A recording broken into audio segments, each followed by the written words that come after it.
नमस्कार दोस्तों। पूरी दुनिया से छुपाकर चुपके चुपके ईरान जो था वो एक न्यूक्लियर वेपन बनाने के प्रोग्राम के पीछे काम कर रहा था, लेकिन अब उसके इस प्रोग्राम को इजराइल ने बहुत ज्यादा नुकसान पहुंचा दिया। दरअसल इजराइल ने किया क्या है कि इस सीक्रेट मिशन के पीछे जो साइंटिस्ट का हाथ था उसी साइंटिस्ट को इजराइल ने गोलियों से भून दिया है। ईरान के न्यूक्लियर वेपन बनाने के पीछे ये जो साइंटिस्ट थे इनका नाम था मोहसिन फखरेजादे। मोहसिन फखरेजादे इस न्यूक्लियर वेपन प्रोग्राम को सबसे टॉप में लीड कर रहे थे और इनको न्यूक्लियर वेपन प्रोग्राम का फादर भी कहा जाता था। अभी अगर इसी साल जनवरी की बात करें तो जनवरी में जो ईरान का टॉप मिलिट्री कमांडर थे सैयद सुलेमानी, ये इराक के बगदाद में जब अपने काफिले के साथ जा रहे थे तो उस काफिले के ऊपर ही अमेरिका ने ड्रोन से हमला करके सैयद सुलेमानी को मार गिराया था। और 2011 से लेके आज तक अगर देखेंगे तो हर साल किसी न किसी ईरान के साइंटिस्ट या ईरान के टॉप कमांडर्स को इजराइल और अमेरिका मिलकर किसी न किसी बहाने से मारते रहते हैं। अगर आप मिडिल ईस्ट का नक्शा देखेंगे तो जितने भी कंट्रीज आपको मिलेंगे ये सभी मुस्लिम मेजोरिटी कंट्री है, ये सभी इस्लामिक कंट्रीज है। और इन सभी इस्लामिक कंट्री के बीच में एक ऐसा कंट्री बसा हुआ है जो कि नॉन इस्लामिक है, यहाँ पे मेजोरिटी यहूदियों की है और ये देश है इजराइल। इजराइल के ऊपर यह ब्लेम लगता रहता है कि वो अपने पड़ोसी फिलिस्तीन जो कि मुस्लिम देश है उसके कुछ जमीन के ऊपर ये कब्जा किए हुए है और इसी को लेके बाकी जितने भी दुनिया के मुस्लिम देश है वो फिलिस्तीन के सपोर्ट में हमेशा खड़े रहते हैं और इसी को लेके इजराइल से सभी के सभी मुस्लिम देश अपनी दुश्मनी रखते हैं। इन मुस्लिम देशों में अगर सबसे ज्यादा इजराइल का कोई कट्टर दुश्मन माना जाता है तो वो ईरान माना जाता है, उसके बाद फिलिस्तीन और फिर सऊदी अरबिया। हालांकि सऊदी अरबिया जो है उससे ज्यादा इजराइल को खतरा नहीं है क्योंकि इजराइल और सऊदी दोनों अमेरिका के दोस्त हैं, इसलिए अमेरिका सऊदी को हमेशा न्यूट्रलाइज करता रहता है, इसलिए इजराइल को सऊदी से सबसे ज्यादा खतरा नहीं होता।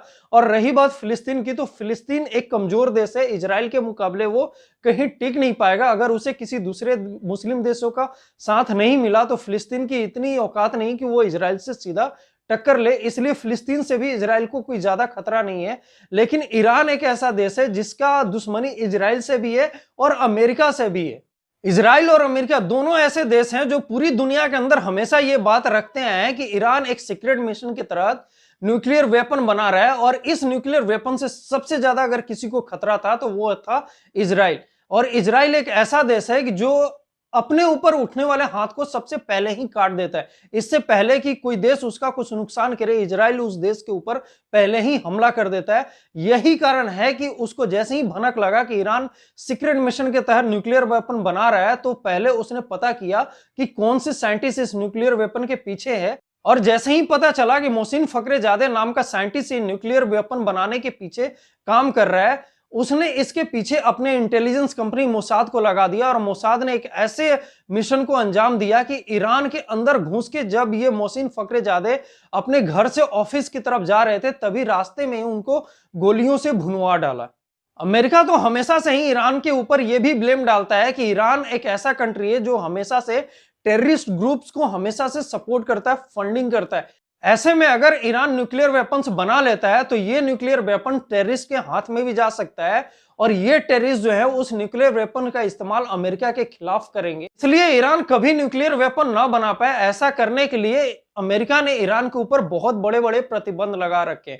इस प्रतिबंध का नतीजा ये है कि कोई भी देश, सिर्फ एक चाइना है देश है, बाकी उसके अलावा कोई भी देश ऐसा नहीं है जो ईरान के साथ किसी भी तरह का व्यापार करता है। और इसका नतीजा ये हो रखा है कि ईरान की बहुत ज्यादा अर्थव्यवस्था जो है वो खराब हालत में चली जा चुकी है। अभी कुछ ही महीने पहले इजराइल के प्रधानमंत्री बेंजामिन नेतन्याहू ने मीडिया को एक ब्रीफिंग दी थी। उस ब्रीफिंग में उन्होंने एक प्रेजेंटेशन दिया था और उन्होंने टॉप मोस्ट वांटेड जो टेररिस्ट है इजराइल के उसके बारे में उन्होंने बताया था, जिसमें सबसे नंबर 1 पे अगर कोई था तो मोहसिन फखरेजादे था। यानी इजराइल जो है वो मोहसिन फखरेजादे को कभी एक साइंटिस्ट मानते ही नहीं थे, बल्कि इजराइल के प्रधानमंत्री ने हमेशा ही मोहसिन फखरेजादे को टेररिस्ट कह के संबोधित किया और उन्होंने ये माना कि ये मोहसिन फखरेजादे जो है इजराइल के लिए बहुत बड़ा खतरा है, इसलिए इसको मारना इजराइल की सबसे प्रथम प्राथमिकता है। और यही कारण था कि ईरान ने मोहसिन फखरेजादे की सिक्योरिटी बहुत ज्यादा बढ़ा रखी थी, लेकिन फिर भी ईरान ने अपने साइंटिस्ट को बचा नहीं पाया। पूरे दुनिया की सबसे खतरनाक खुफिया एजेंसी है वो है इजराइल का मोसाद। मोसाद एक ऐसा खुफिया एजेंसी है जिसने इतने बड़े बड़े कारनामे को अंजाम दिया जिसके बारे में आप सुनेंगे तो रूह कांप जाएंगे। इसके कारनामे को अगर बताने लगे तो इसके ऊपर कई तरह के वीडियो बनाए जा सकते हैं। खैर उसके बारे में अभी हम लोग उतना डीप में बात नहीं करेंगे, लेकिन यही मोसाद है जो मोहसिन फखरेजादे को मारने में भी इजराइल का मदद किया है। इसने ऐसा षड्यंत्र रचा कि जैसे ही मोहसिन फखरेजादे अपने घर से ऑफिस की तरफ जा रहे थे तो उनके साथ उनके बॉडीगार्ड्स भी थे, लेकिन रास्ते में ही एक ट्रक खड़ा था जिसके अंदर ब्लास्ट हो गया। इसलिए उनके बॉडीगार्ड्स ने क्या किया कि उस ट्रक को अपने कस्टडी में लेने के लिए आगे बढ़े, लेकिन हुआ उसका बिल्कुल उल्टा। पीछे से कुछ इजरायली शूटर्स आए और उन्होंने मोहसिन फखरेजादे की गाड़ी के ऊपर ताबड़तोड़ गोलियों की बौछार कर दी, जिससे मोहसिन फखरेजादे की मौत हो गई। अब जरा ये सोचिए कि ईरान का सबसे कट्टर दुश्मन इजराइल है और इजराइल का सबसे कट्टर दुश्मनों में से एक ईरान है, तो इजराइल ने अपने कट्टर दुश्मन के घर में घुसकर ईरान के सबसे बड़े साइंटिस्ट को मारना, ये कितना बड़ा काम है। इस खबर को सबसे पहले इजराइल ने दुनिया के सामने रखा, लेकिन ईरान ने भी बाद में इस खबर को एक्सेप्ट किया और ईरान ने साफ साफ कहा कि इसके पीछे सिर्फ इजराइल ही नहीं बल्कि अमेरिका का भी हाथ है और ईरान इसका रिटेलिएशन करेगा, यानी बदला लेगा और दोनों देशों के ऊपर हमला करेगा। अब आपको तो ये तो मालूम है कि अमेरिका के अंदर चुनाव खत्म हो चुके हैं और वहां पे नए राष्ट्रपति जो बिडेन भी बन चुके हैं, लेकिन वो अभी जनवरी में शपथ लेंगे। जनवरी तक अभी जो राष्ट्रपति हैं वो डोनाल्ड ट्रंप ही हैं। डोनाल्ड ट्रंप अपने शासन में ईरान को लेके बहुत ज्यादा सख्त रहते थे, इसीलिए उन्होंने ईरान के ऊपर बहुत सारे प्रतिबंध लगा रखे थे। लेकिन जो बिडेन जो आने वाले राष्ट्रपति है वो ईरान को लेके बहुत ज्यादा सख्त नहीं है। वो अपने चुनाव प्रचार में ये भी कह चुके हैं कि जब वो राष्ट्रपति बनेंगे तो ईरान के ऊपर जो भी प्रतिबंध है उसको धीरे धीरे वो खत्म करेंगे। लेकिन ट्रंप नहीं चाहते कि कोई भी राष्ट्रपति आए वो ईरान के ऊपर लगे हुए प्रतिबंध को हटाए। यही कारण है कि ट्रंप बार बार ईरान के खिलाफ कार्रवाई करे। ट्रंप ने जनवरी में ईरान के जो टॉप कमांडर थे उसको इराक के अंदर मरवा दिया और आज ईरान के जो टॉप साइंटिस्ट है उसको इजराइल के हाथों मरवा दिया। इससे हो क्या रहा है कि ट्रंप दरअसल चाह रहे हैं कि जब तक वो हैं तब तक ईरान को वो प्रोवोक करके रखें।